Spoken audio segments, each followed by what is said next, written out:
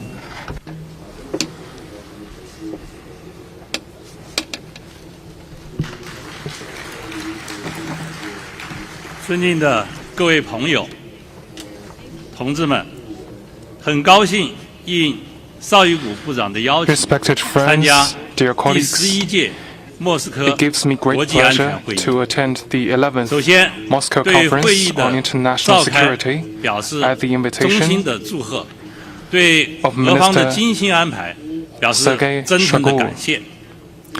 当今世界进入新的动荡变革期，面对世界之变、历史之变、时代之变，习近平主席提出全球安全倡议，倡导共同、合作、综合、可持续的安全观，走对话 In view of the changes of the world of our times and of the trajectory of history, President Xi Jinping put forward the Global Security Initiative, GSI, advocating the vision of common, comprehensive, cooperative and sustainable security and a new path to security featuring dialogue over confrontation, partnership over alliance and win-win over zero-sum. The initiative is warmly welcomed by the international community. Based on that, China released the Global Security Initiative concept paper in February. The document identifies the priorities, platforms and mechanisms of cooperation and is highly action-oriented. This major initiative is China's proposal for solving security challenges and preserving world peace. The Chinese side looks forward to joining hands with other countries to implement the GSI and bring more stability and positive energy to a world of change and disorder. Firstly, the GSI carries people's hope for peace. In today's world, where countries are interdependent, peace needs to be pursued and defended by all, and no one can stand aloof. We call on all countries to cherish and maintain peace, play a positive role for global security and stability, and foster a more just and equitable international order. As a responsible major country, China actively participates in practices of global security governance, including arms control, vessel protection, counterterrorism, assistance and relief, and epidemic response. The Chinese military is a key force in the United Nations peacekeeping operations. China's Blue Helmets have participated in UNPKOs in over 20 countries and regions. We are ready to work together with other countries to fulfill our international obligations and contribute our share to building and maintaining world peace. Secondly, the GSI embodies aspiration of countries for harmonious coexistence. As all countries live in the same global village with growing interactions, it is only natural for them to encounter frictions here and there. The key, however, is to resolve disagreements through candid communication.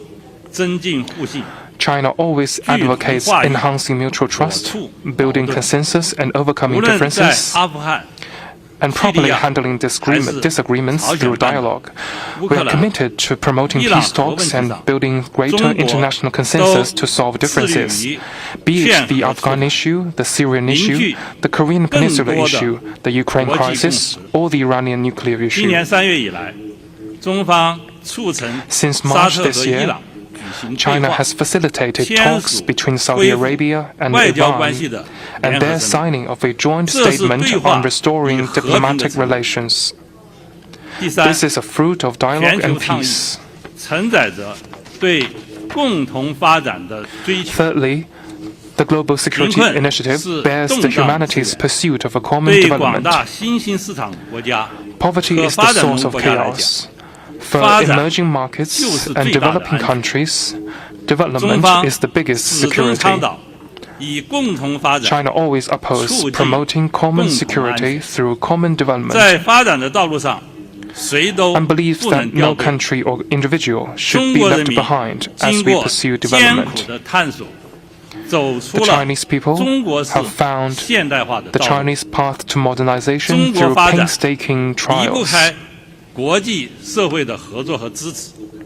China's growth would not have been possible without international cooperation, and we will continuously generate new opportunities for the world with our new development. In the past decade, China's contribution to global economic growth averaged over 30%. The Belt and Road Initiative has become a widely welcomed international cooperation platform.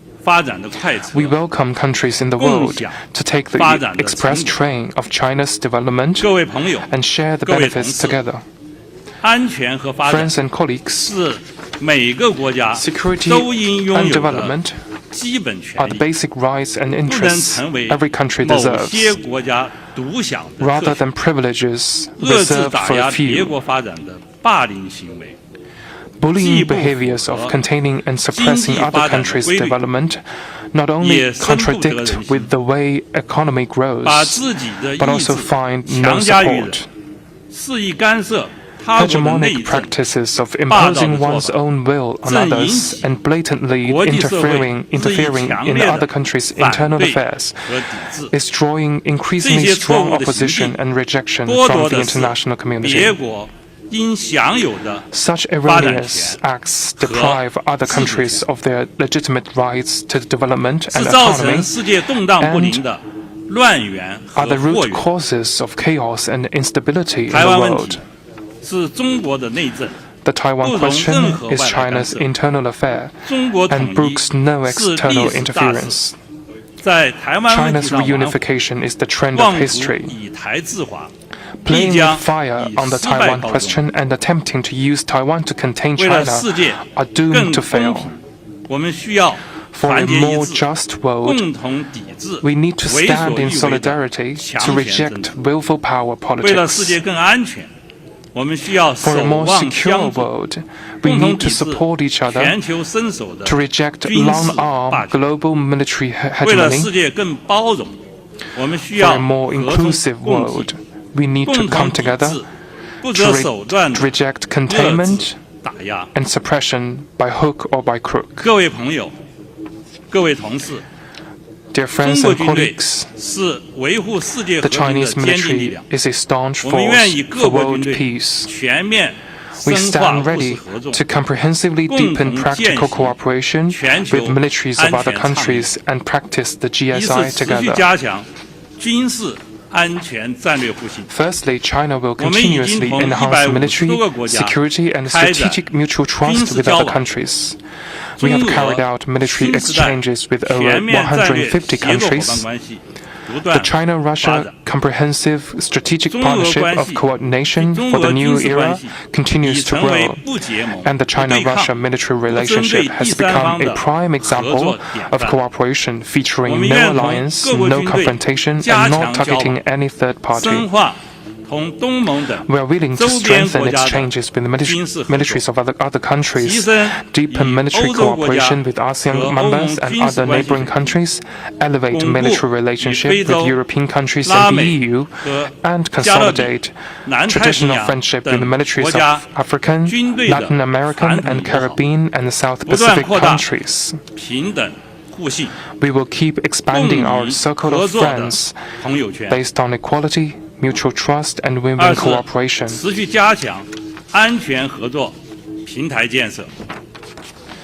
Secondly, China will continuously advance the building of security cooperation platforms. China has established over 50 defense consultation mechanisms with more than 40 countries and organizations. We will continue to support the institutional building of the Conference on Interaction and Confidence Building Measures in Asia. We will actively participate in multilateral mechanisms, including the MCIS, the ASEAN Defense Ministers Meeting Plus, and the Shangri-La Dialogue, and hold the China-Africa Peace and Security Forum and the China-Latin America High-Level Defense Forum on a regular basis.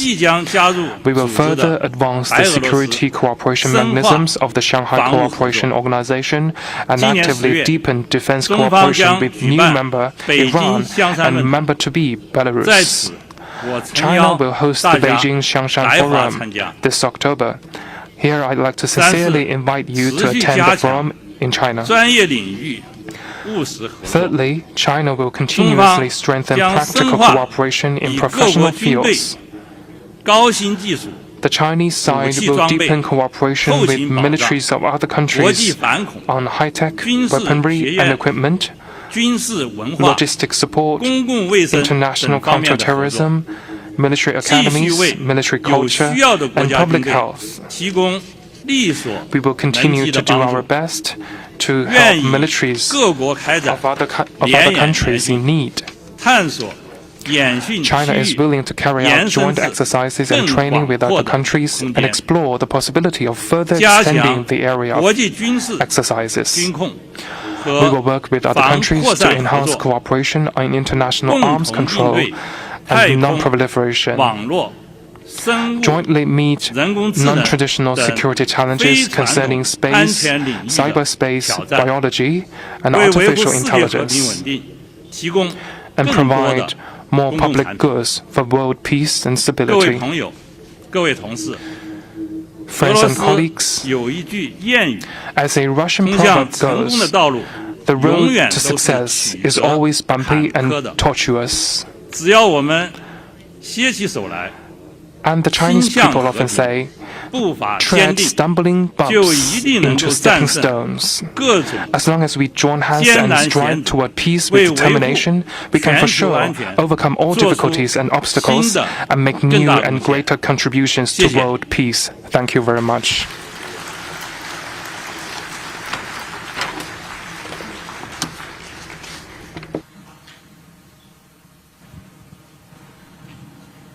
Слово предоставляется министру обороны Республики Беларусь, генерал-лейтенанту Виктору Геннадьевичу Кренину. Statement by Minister of Defense of the Republic of Belarus, Lieutenant General Viktor Krenin. Уважаемые дамы и господа, Esteemed ladies and gentlemen, мы, белорусы, всегда we с Belarusians большим have вниманием always и уважением относились к оценкам, been very звучащим на площадке такого представительного международного форума, как Московская the конференция. international forum, the Moscow conference. В свою очередь, выступая с этой трибуны, представители Республики Беларусь каждый раз пытались донести свой взгляд на происходящие в мире процессы, скрыть глубинные их причины. При этом мы никогда не придерживались мейнстрима и стандартных выводов. Поэтому, говоря о происходящем сегодня, позвольте в очередной раз призвать уважаемую аудиторию проанализировать ситуацию нетривиальной, отличающейся от оценок большинства экспертов с точки зрения. По нашему глубокому убеждению, либеральная идея глобализации не решила проблем неравенства государств и народов. Более того, ею попытались воспользоваться так называемые страны золотого миллиарда, чтобы обеспечить свою гегемонию в модели однополярного мира, которая позволяла бы им контролировать ресурсы всей планеты. По сути, можно вести речь об установлении на планете нового неоколониального режима. И вполне объективно, что эти усилия Запада сгенерировали у остальной части мира обратную реакцию. Переход от глобализации к протекционизму национальных интересов.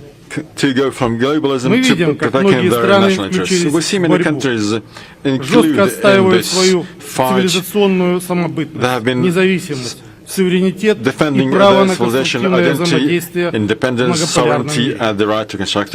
Сегодня эта борьба вылилась в глобальное противостояние между Западом и Востоком на территории Украины.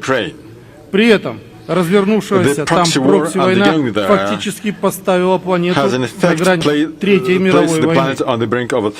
Но отдельные западные политики своими действиями лишь продолжают толкать мир в пропасть. Они по-прежнему мыслят категориями метрополий и колоний, фактически возрождая работорговлю в новой форме. Для этих современных неоколонизаторов соответственные граждане, собственные граждане становятся живым товаром. Мы наблюдаем, как большинство подконтрольных Вашингтону глав государств и правительств ведут себя подобно средневековым работорговцам, предлагая за деньги бросить народы своих стран в мясорубку войны. На наш взгляд, последнее расширение Североатлантического альянса также является своеобразной колониализацией новых территорий с целью использования проживающего там населения в вероятной войне с Востоком. Причем под словом «Восток» здесь надо понимать все государства, готовые противостоять западному государству, в том числе в том, что европейские властные элиты ориентированы именно на такую глобальную войну с Востоком, сомневаться не приходится. Показательна в этом плане риторика участников недавнего июльского саммита НАТО в Вильнюсе. Несмотря на то, что многие эксперты называют его мыльным пузырем в плане ожидаемых футболовских решений, скрытый подтекст, звучавший на нем, заявлений явно знаковый. Итоги саммита приоткрывают планы Альянса на развитие ситуации в мире в ближайшей перспективе. Говоря о европейском континенте, в их видении украинцы должны продолжать гибнуть в боях, ослабляя Россию в военном плане. Параллельно с этим властные элиты Европейского Союза продолжают зомбировать своих граждан через средства массовой информации, проводя враждебную политику разделения славянских народов. Цель очевидна. Сформировать условия, чтобы среднестатистический европеец, или как выразился глава европейской дипломатии Жозеп Боррелл, житель цивилизационного сада, был готов воевать и убивать своих восточных соседей. И не просто так декларируется создание 3000-й группировки войск НАТО высокой степени боеготовности на восточном фланге Альянса. Она явно будет предназначена не для обороны, а для внезапного нападения и прикрытия стратегического развертывания основных ударных сил западного военно-политического блока. Но и здесь есть важный нюанс. Эта армия будет создана преимуществом из населения Европы. То есть опять за американские интересы будут гибнуть народы других государств. Причем европейские народы даже не понимают, какая участь им уготована. Отдельные протестные выступления во Франции, Германии, Италии, Польше и других странах скорее исключение из правил. Большая часть европейского общества подвержена влиянию пропаганды и спокойно готовятся пожертвовать собой ради чужих интересов. О наличии таких интересов и ориентированности западных элит на крупномасштабную войну говорят шаги по демонтажу международной архитектуры безопасности и контроля над вооружением.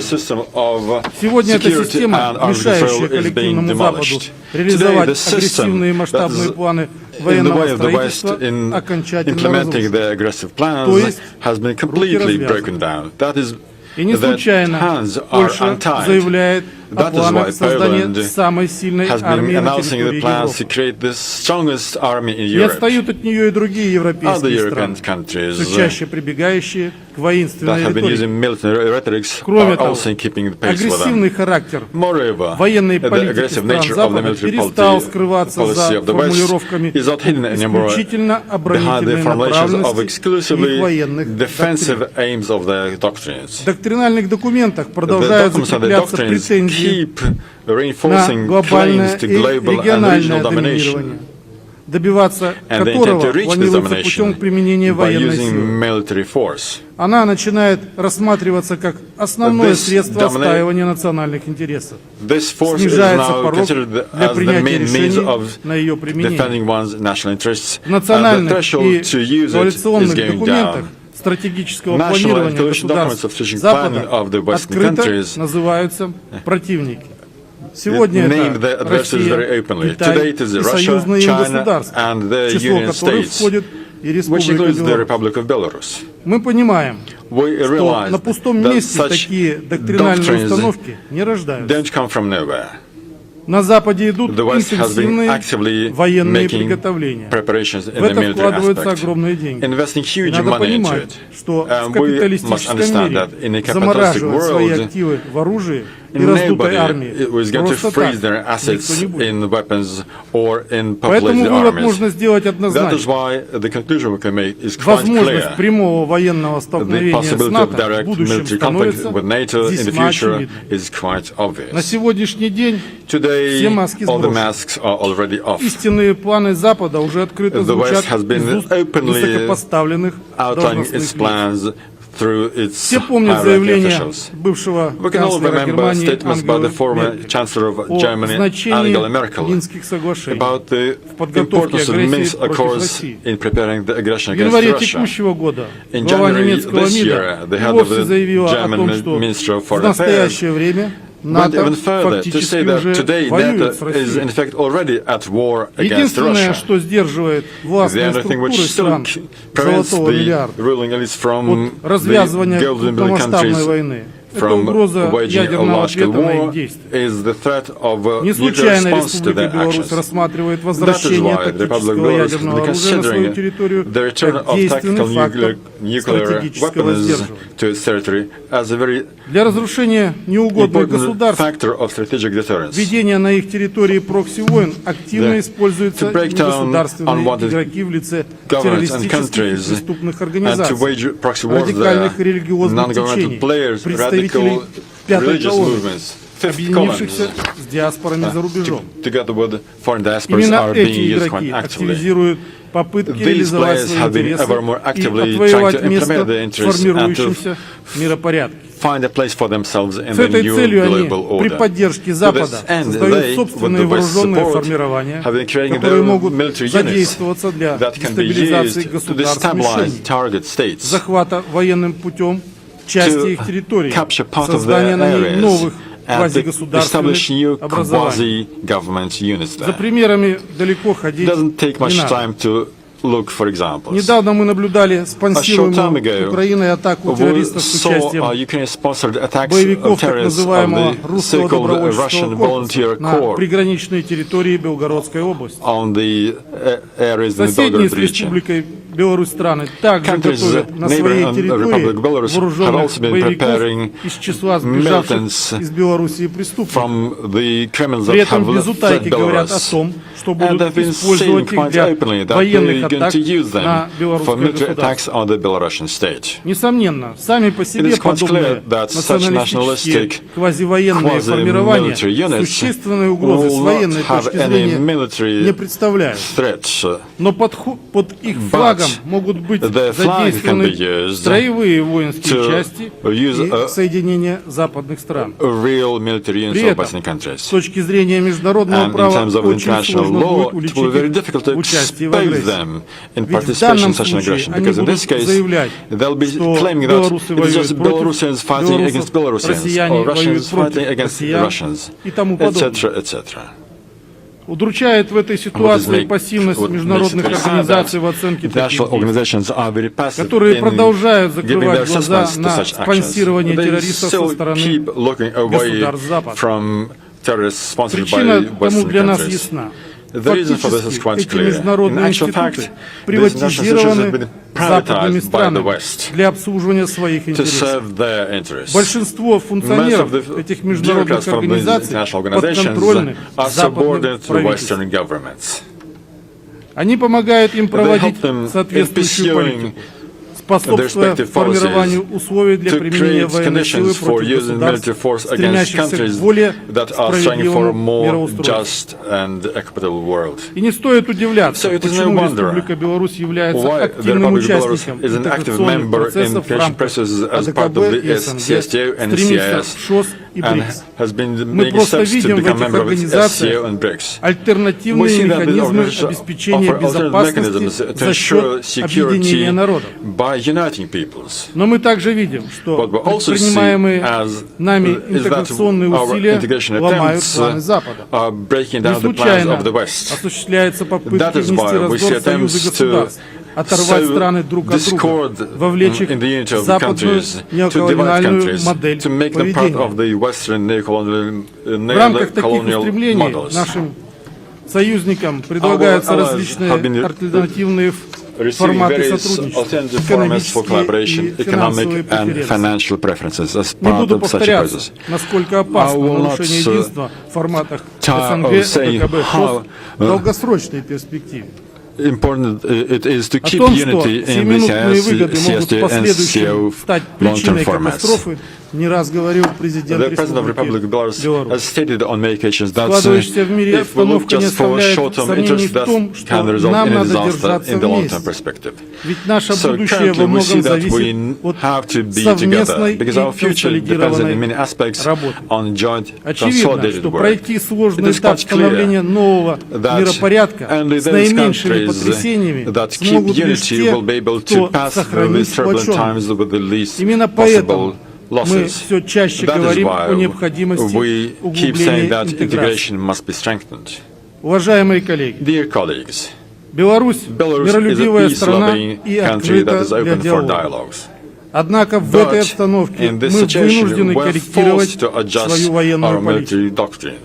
В ближайшее время будет принята новая редакция концепции национальной безопасности Республики Беларусь.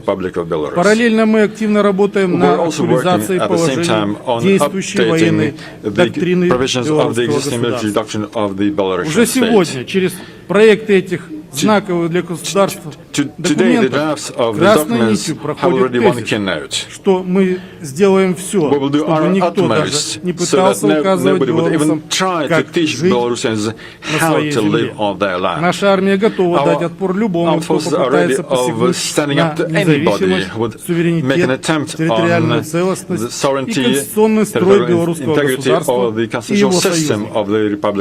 Но в то же время и это будет продекларировано в новой доктрине. Мы не планируем ни на кого нападать, не хотим ни с кем воевать и всегда готовы к гметному обсуждению любых актуальных вопросов международной безопасности.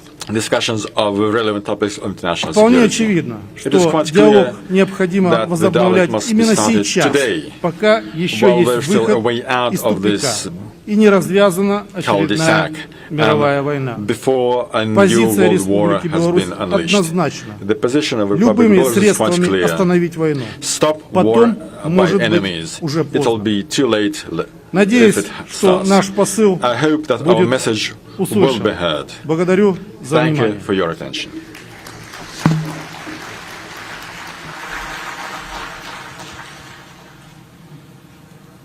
Слово предоставляется министру иностранных дел Российской Федерации Сергею Викторовичу Лаврову. Statement by Minister of Foreign Affairs of the Russian Federation, Sergei Lavrov. Уважаемые дамы и господа, Ladies and gentlemen, dear friends, it's a big honor for me to speak again at Moscow Conference on International Security. It is gratifying to see that this time participants from different countries have managed to come here, as usual, despite the fact that active attempts were taken from Western circles to prevent our communication. Today, intellectual and practical synergizing of efforts to improve situation on the world arena and elaboration of effective responses to multiple threats of modern times are especially in demand. We are all witnessing big-scale epochal shifts. We witness how a more fair, sustainable world order is paving its way based on cultural and civilization diversity, calibrated balance of interests of members of the world community. It is a lengthy process which takes different forms, different shapes. It would suffice to mention the search by countries of the world majority, search for means to assure their interests outside Western mechanisms. A sign of our times is gradual de-dollarization of world economy and trade. Today, more and more states are gradually decreasing their dependence on dollar and on euro. They are transferring to national currencies and payment systems in mutual settlements alternative to Western ones. The possibility for one country or a group of countries to dominate is going to oblivion.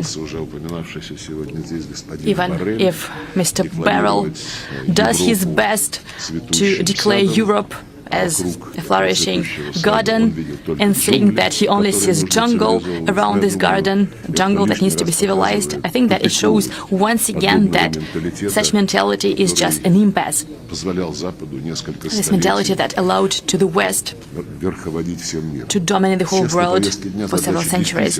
Now, what you have on the agenda is the task to form a truly democratic and multipolar world order, which is based on recognized international law norms. First of all, principles of the UN Charter, starting with the main thing, respect for sovereignty of states, which is a natural right of each people to control its own destiny. Objective trends of the modern world provoke an almost reflex rejection of countries of the collective West, led by the USA. They are trying to maintain the leadership which slips from them, and thus Western ruling elites are using a wide range of dirty tools, from exerting pressure and unilateral economic sanctions to mudslinging at those who don't think like them in global information space.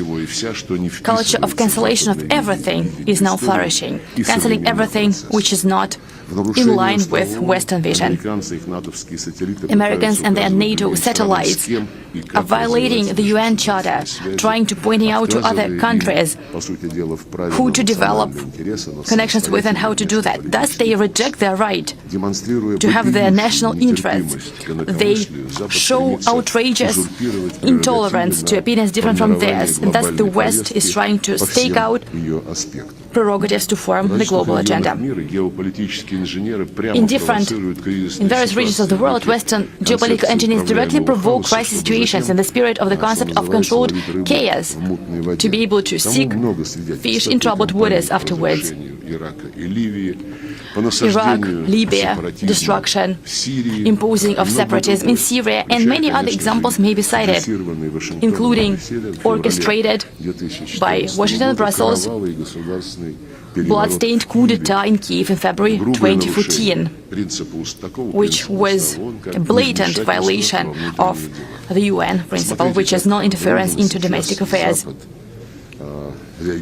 Look at how the West is now reacting to coup d'etat in Niger, requiring to restore democracy by any means. And back then, in February 2014,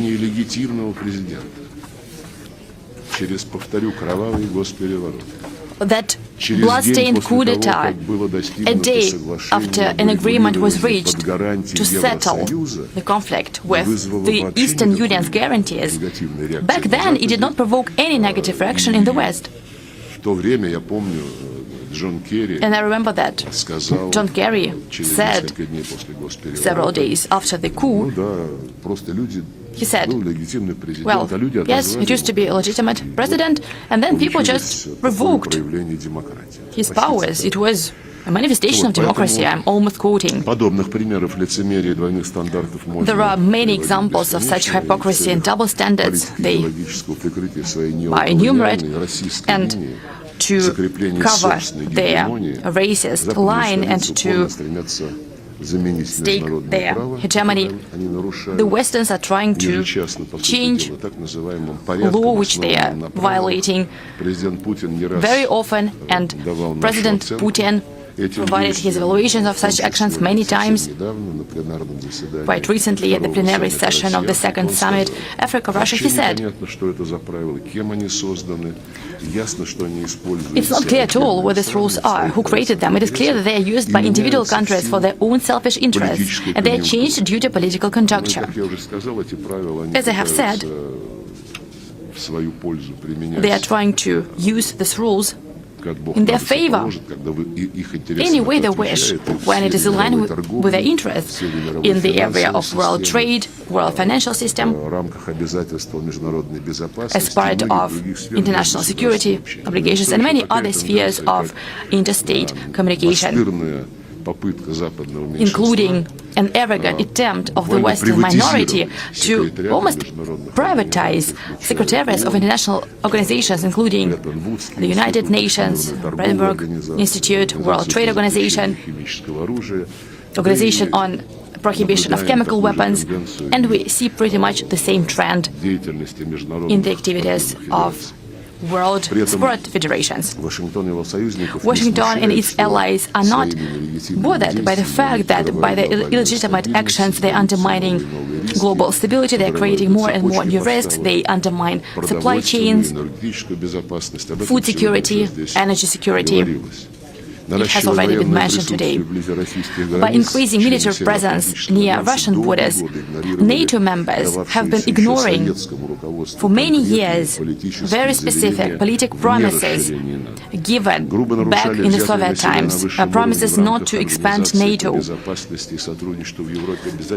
and also obligations that were taken as part of OSCE, the obligation to comply with the principle of equal and indivisible security, not to reinforce somebody's own security at the expense of others, and not to allow the dominance of a particular entity in Europe. That is what NATO also committed to in Istanbul and what it committed to in Astana in 2010.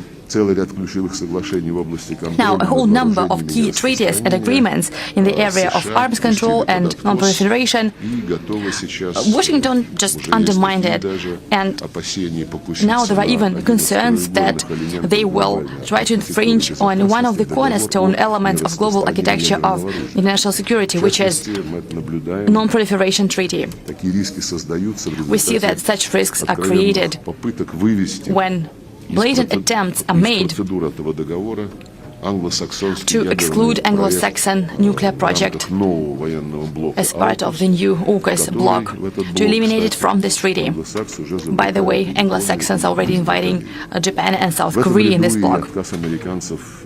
I can also quote rejection of NATO to discuss initiative by Mr. President Putin in 2021, initiatives to provide legally binding guarantees of security. I can go on and on.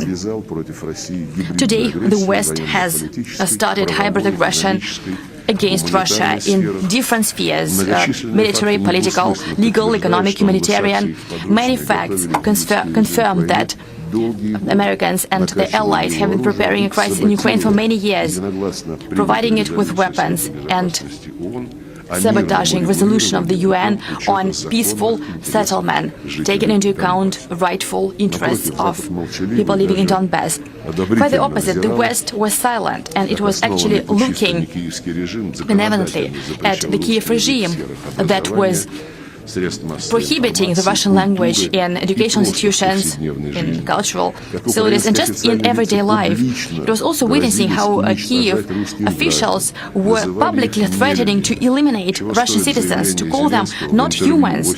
Just think of Zelensky's interview in the autumn 2021, that if somebody in Ukraine feels that they are part of Russian culture, then for the future of their children, they need to go away to Russia.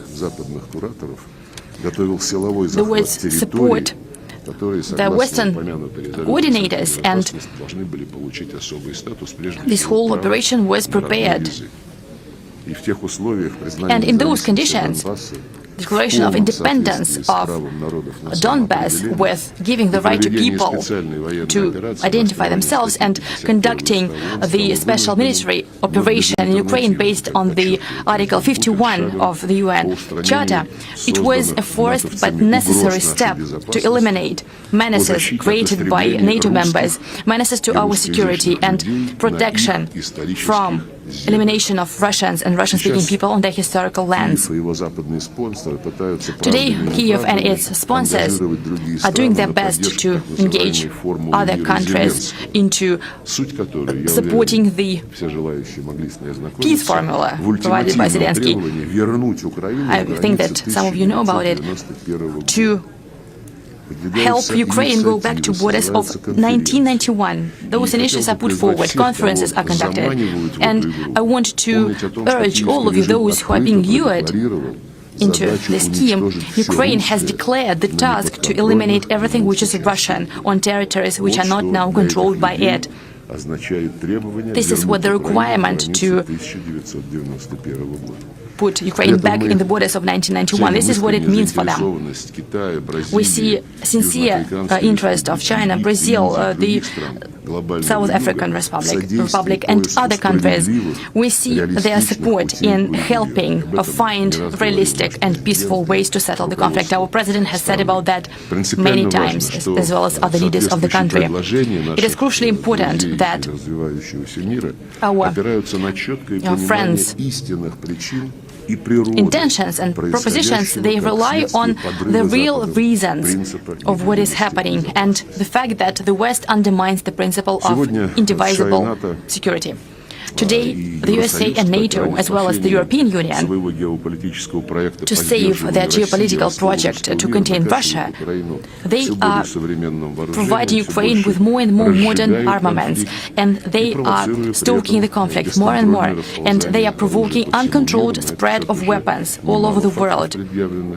There are already many facts. It is a reckless line of conduct which increases significantly the menace of direct confrontation between nuclear states. All our sobering signals are ignored or are blatantly distorted in propaganda aims. It is evident that attempts to break down Russia with Ukrainian neo-Nazis' hands is an element of strategic course to reanimate unipolar world order. In other areas, any person who does not agree becomes an object of blackmail and threats, not to be an obstacle in Washington's plans. For example, the Indian-Pacific strategy, which has already been mentioned today, which has strong anti-China orientation, that alone says a lot. Having declared indivisibility of security of Euro-Atlantic and Indian-Pacific region, Westerners crossed out their previous statements about defensive nature of the alliance, and they declared officially that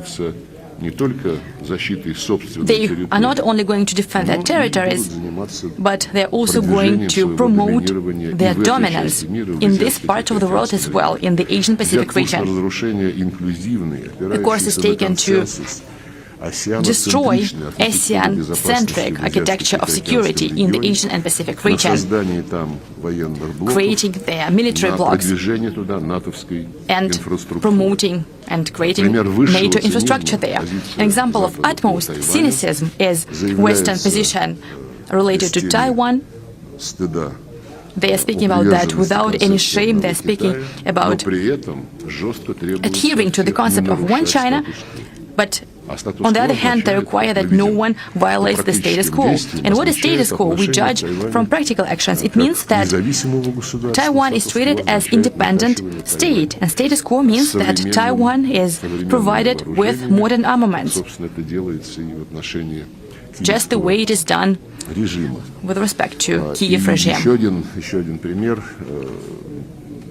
Another example of detrimental influence of the USA on this region's affairs, it is constant increasing of tension on the Korean Peninsula. It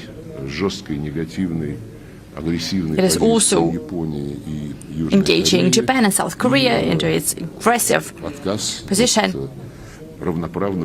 and refusal to have an equal dialogue with the participation of Korean Democratic Republic, which is ready to be supported by China and Russia.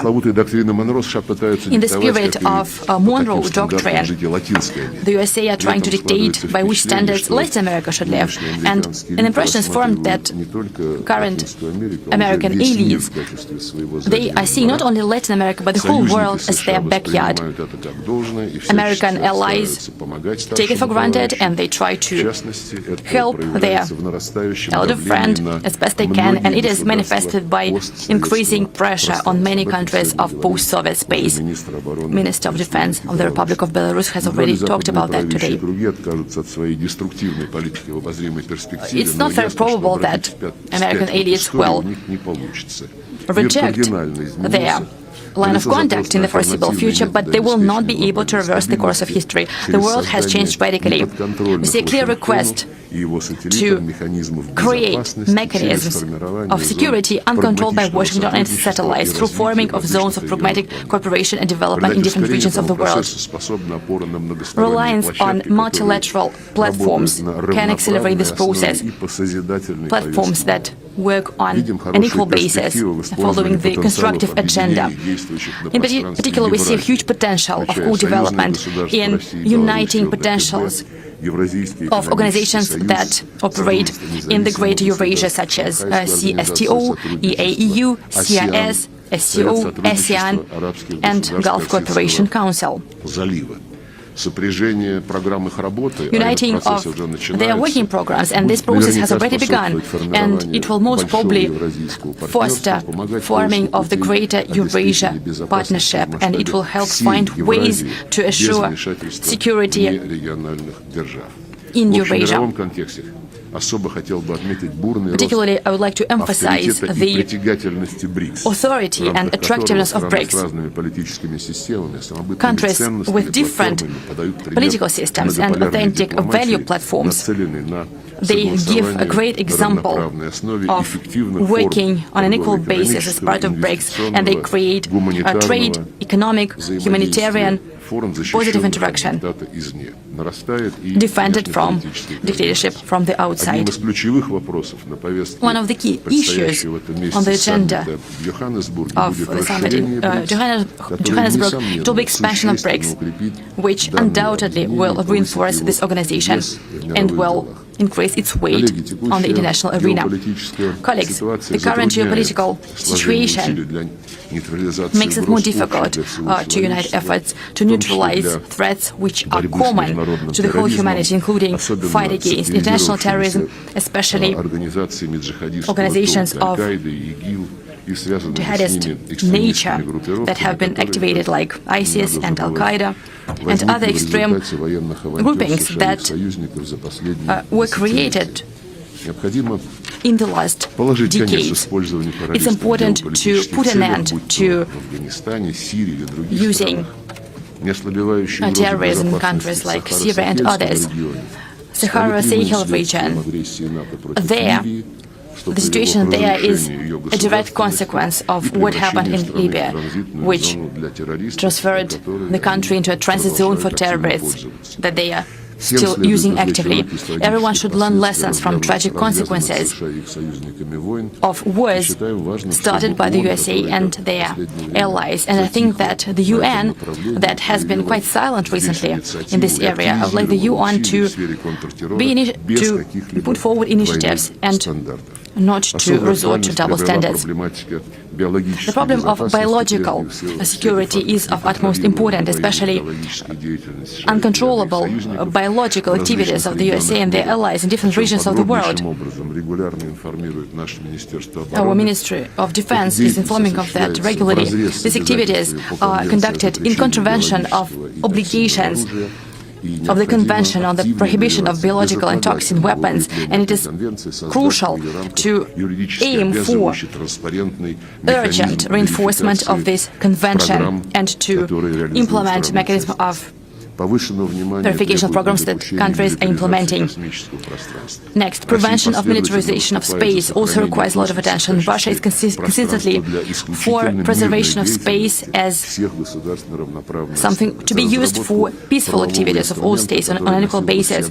It is important to elaborate a legally binding tool that would be of integral nature and that would aim prevention of arms race in space, including guarantees against placing of attack systems on near-Earth orbits. We think that a good basis for that is a Russian-Chinese treaty, a draft on prevention of such systems placing in space. I would like to remind you that Russia presented the concept of future treaty to the United Nations, a treaty on informational security, as well as a draft to fight against cybersecurity. We urge you to support our initiative.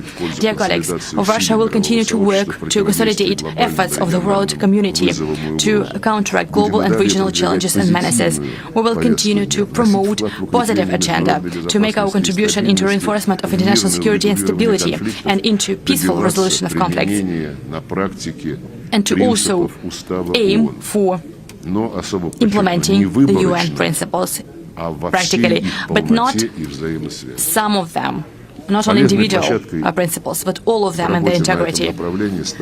A good platform to work in this area is a group of Friends in Defense of the UN Charter that was created some time ago, and now more than 20 states are part of it.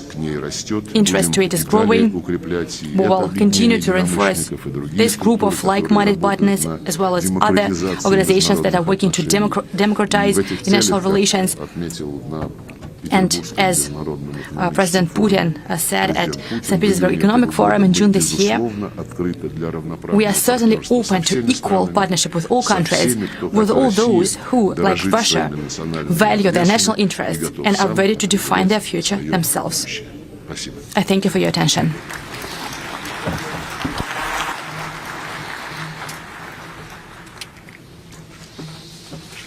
Слово предоставляется директору службы внешней разведки Российской Федерации Сергею Евгеньевичу Нарышкину. Statement by Director of Foreign Intelligence Service of the Russian Federation, Sergei Naryshkin.